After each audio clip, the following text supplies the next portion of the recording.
Jambo, jambo bwana, habari gani? Mzuri sana, wageni mwakaribishwa Kenya yetu. Hakuna matata, hakuna matata, hakuna matata, hakuna matata, hakuna matata. Jambo, jambo bwana, habari gani?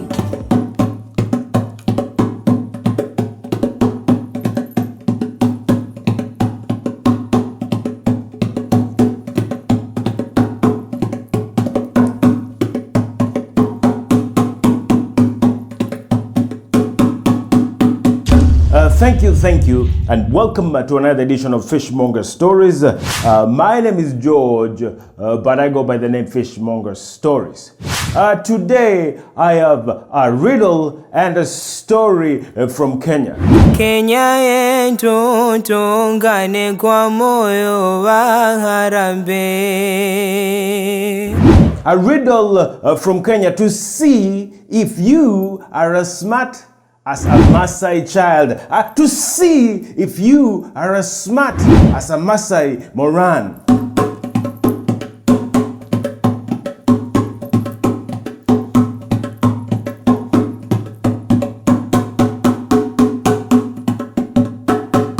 My riddle from Kenya is this: I have hands, but I cannot clap. Who am I? I have hands, but I cannot clap. Who am I? Riddle from Kenya. Kenya is very famous for its tea and coffee, and those long distance marathon runners who usually win gold, silver, yes, all the medals in the Olympics. The official language in Kenya is Swahili and English. If anybody ever asks you if you can speak Swahili, I got good news for you. All you gotta say is Hakuna Matata. Kenya yetu, hakuna matata. Kenya nchi nzuri. Hakuna matata. Hakuna Matata in Swahili simply means no worries. Riddle from Kenya. I have hands, but I cannot clap. Who am I?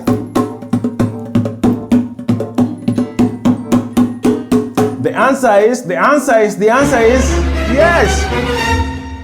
The clock. Yes, the clock has a minute hand, hour hand, second. The clock has hands, but the clock cannot clap.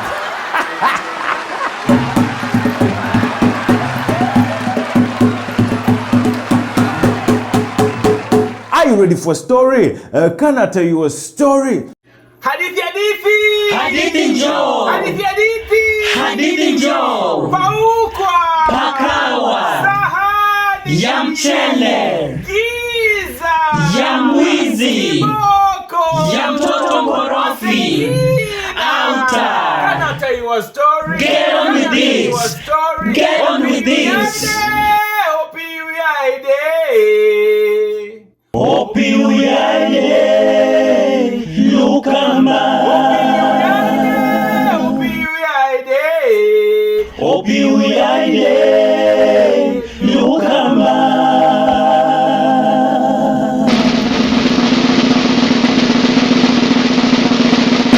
Story from Kenya is this. Once upon a time, hapo zamani za kale, Chon Gilala, there lived an African woman. An African woman is a beautiful woman.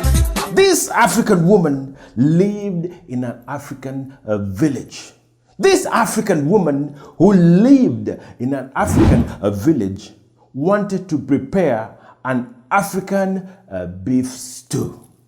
And so she got all the ingredients ready to prepare an African stew. She got all her beef, she got the ginger, onions, garlic, the tamarind, she got her cloves, she got her cumin, she got her paprika, cilantro, pepper, lemon, roiko, coriander, cardamom, sesame seeds. She got all the ingredients ready. On top of that, she got a big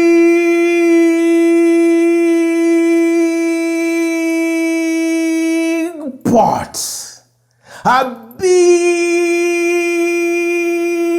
sufuria, a big mtungi. Now, why did this woman get a big pot? Well, to prepare an African stew in an African village, you don't just cook it for your family. You cook it also for your neighbors. Not just for your neighbors, you cook it for the whole village. Not just for the village, you cook it even for the church elders who might stop by. Not just the church elders, you cook it for anybody who could walk by and smell something good and knock on your door. Are you ready for a story? Can I tell you a story?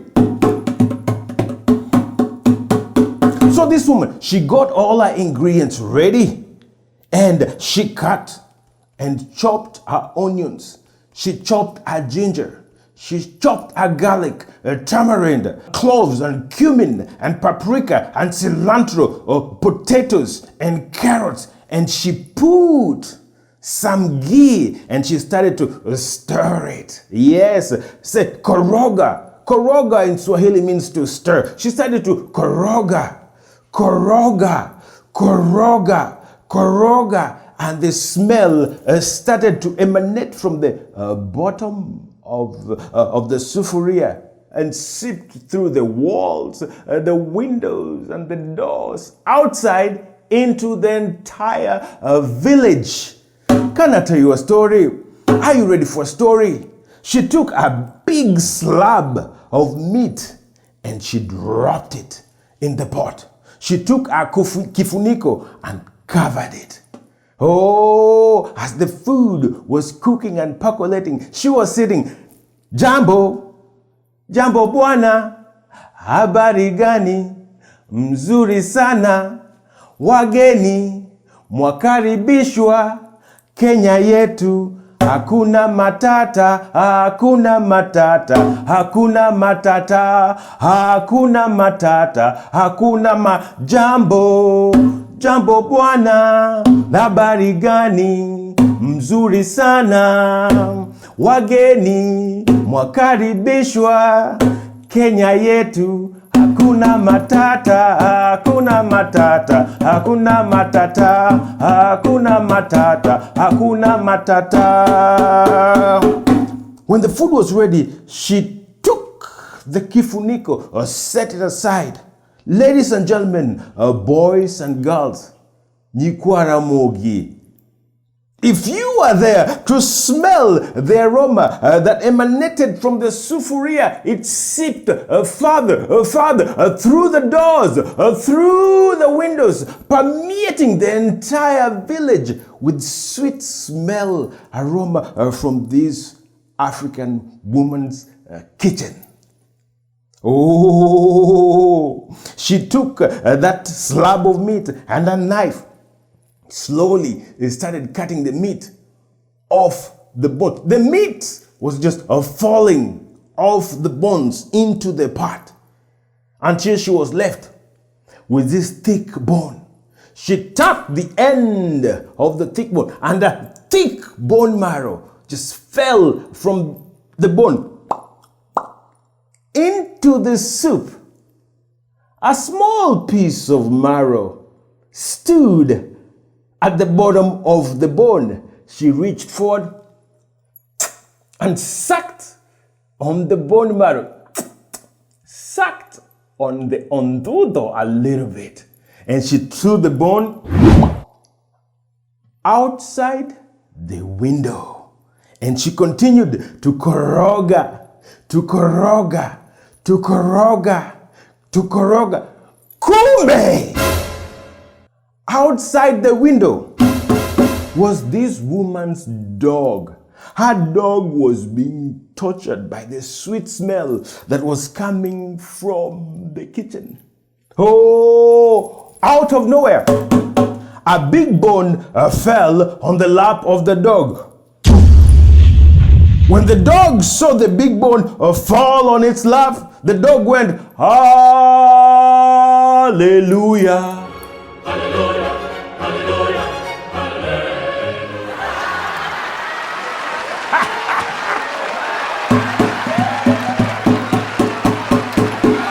The dog started gnawing on the bone, gnawing on the bone, gnawing on the bone. Not too far away was the neighbor's dog.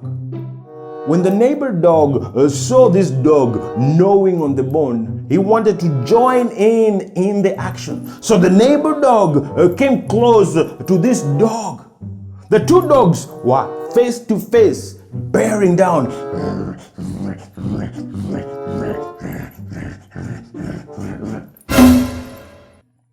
Not too far away was another neighbor named Mzee Chombe, an old blind man who lived next door. Mzee Chombe, he would sit inside his house and look through the window from the rising of the sun till going down of the same. He would look through his window and people would sing, Mzee Chombe, aliona kila kitu kutoka dirishani. Mzee Chombe, aliona kila kitu kutoka. Meaning, Mzee Chombe, he sees everything. They made fun of him for his blindness. He sees everything from his window. He sits there all day and sees everything with his blind eyes.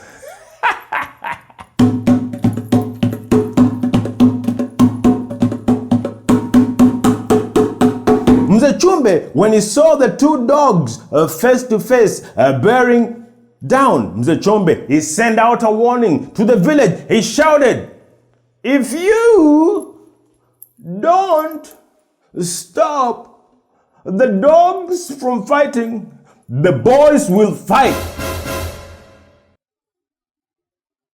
Do you think anybody listened to blind Mzee Chombe? Nobody did. It wasn't long, the two dogs were face to face, bearing down, hunkering down, and the two dogs were fighting. When the two dogs were fighting, one boy came from left side and saw his dog being attacked by the neighbor dog, his dog being attacked by the Jirani dog. And he picked up a big stick and he said, why is this neighbor dog, why is this Jirani dog attacking my dog in my compound? He took the big stick and started whacking the neighbor's dog, whacking it. Not too far was the neighbor's son, who also saw his dog being whacked by the other neighbor. And he said, why is this neighbor beating my dog? When all this was going on, the two boys came face to face. Mzee Chombe, he sent out another warning from his window. Mzee Chombe, aliona kila kitu kutoka dirishani. Mzee Chombe, aliona kila kitu kutoka dirishani. He sent out a warning. If you don't stop these two boys from fighting, the women will fight. Did anybody listen to old blind Mzee Chombe?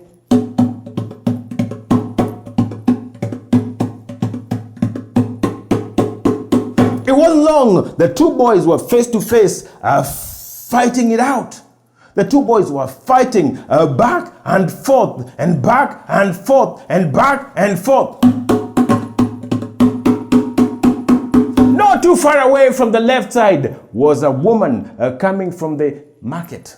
Typical African woman. She had something, a basket on her head. She was strapping something on the backside, and she had two more baskets hanging on her side. Ladies and gentlemen, boys and girls, when this woman saw her son being attacked by the neighboring son, oh, you should have seen her drop a basket, drop everything she was holding and run.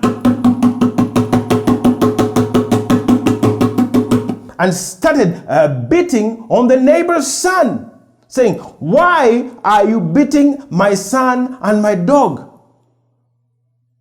It wasn't long. From the right side came another woman coming from the market, a basket on top of her head, more goods gathered and tied on her neck and her shoulders, and more baskets hanging from her side. This woman, she looked and she saw her son being attacked by the neighbor's wife and the son. She dropped everything instantly and ran. And the two women were face to face. Mzee Chombe aliona kila kitu kutoka dirishani. Mzee Chombe aliona kila kitu kutoka dirishani. Mzee Chombe, he sent out a warning. If you don't stop these women from fighting, the men will fight.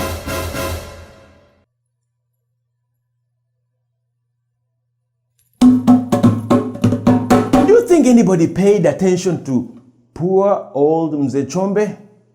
It wasn't long. The women, the earrings came out, the bangles came out, and they were fists, scratching and clawing and gouging each other's eyes out.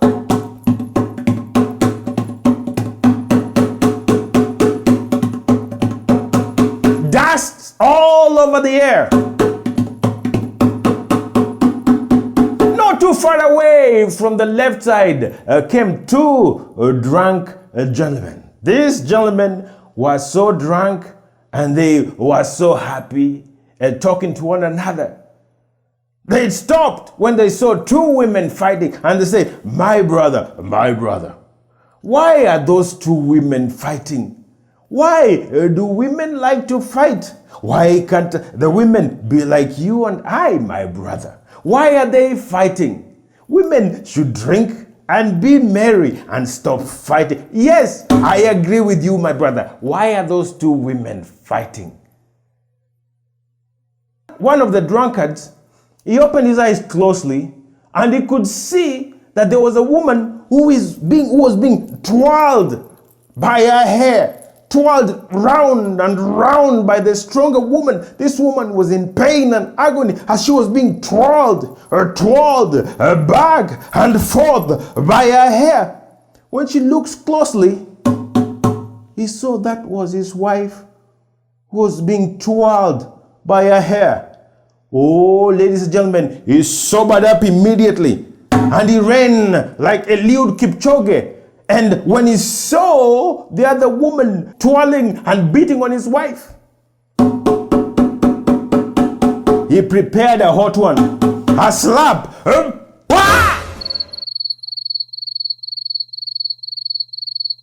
He slapped the other woman so hard, her head spun 360 degrees.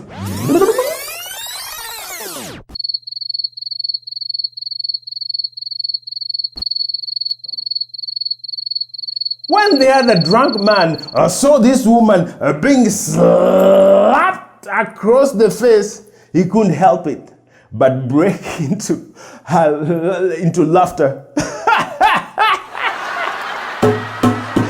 That woman just got slapped. She got what was coming to her. She got slapped. Did you see that slap? She was slapped. She got what she deserved. She was slapped across her face. My friend slapped that woman. She got what is. When he looked closely at the woman who got slapped,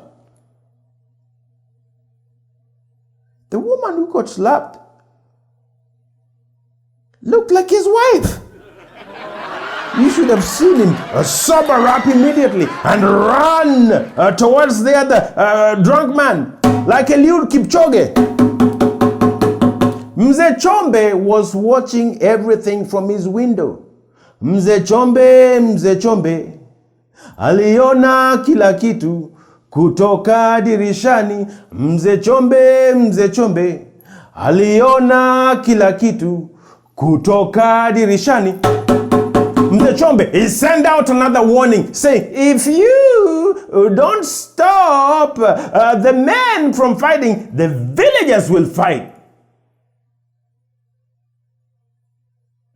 But did anyone listen to Mzee Chombe?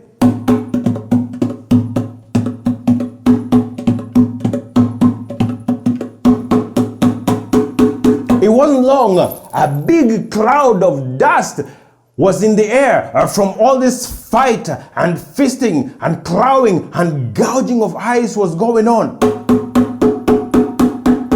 As they were fighting, it attracted a huge dust that could be seen from the next village and into the next village. And the other village started to gather to see what was going on.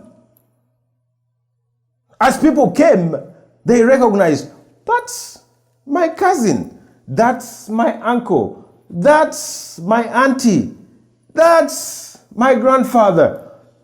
Before you know it, the villagers were coming closer, about to start defending whoever they were related to. My cousin, my uncle, my auntie, my brother, my sister. Mzee Chombe, he was watching everything from the window. Mzee Chombe aliona kila kitu kutoka dirishani. Before you know it, the villagers were fighting back and forth, back and forth, back and forth, and back and forth, and back and forth, until Mzee Chombe, he sent out another cry. Why are we fighting? Why are we fighting? I told you, if you don't stop the dogs from fighting, the boys will fight. If you don't stop the boys from fighting, the women will fight. If you don't stop the women from fighting, the men will fight. If you don't stop the men from fighting, the whole village will fight. And everybody stopped and stared at the blind Mzee Chombe. All this time, Mzee Chombe, who was thought to be blind, was seeing everything from his window. And he sent out, please stop the chaos, stop the fight. Why are we fighting? We could have stopped this in the beginning. A stitch in time saves 9. Mzee Chombe, he said, usipoziba ufa, utajenga ukuta. Usipoziba ufa, utajenga ukuta. That is a Swahili saying, which means if you don't see the crack in your wall, you will end up rebuilding the complete wall. If you don't see the crack in your wall, you will end up rebuilding the whole wall. A small leak sinks an entire ship. Just a small leak will sink an entire ship. Something small can have a big impact. A big lie may cause a big problem. A small flaw can be very costly at the end. In the words of my father, success depends on paying attention to small details. Not the big details, but success depends on paying attention to small details.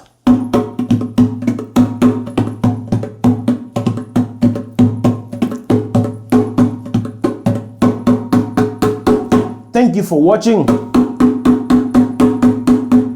Don't forget to like, leave a comment, and share these stories.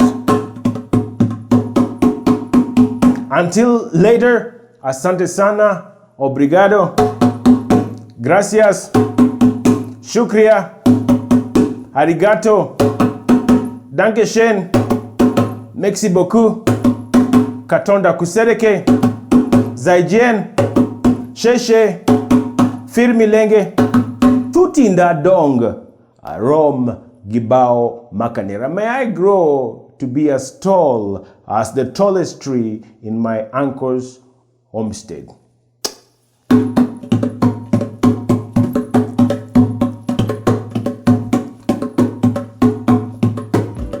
Wageni wakaribishwa, Kenya yetu hakuna matata.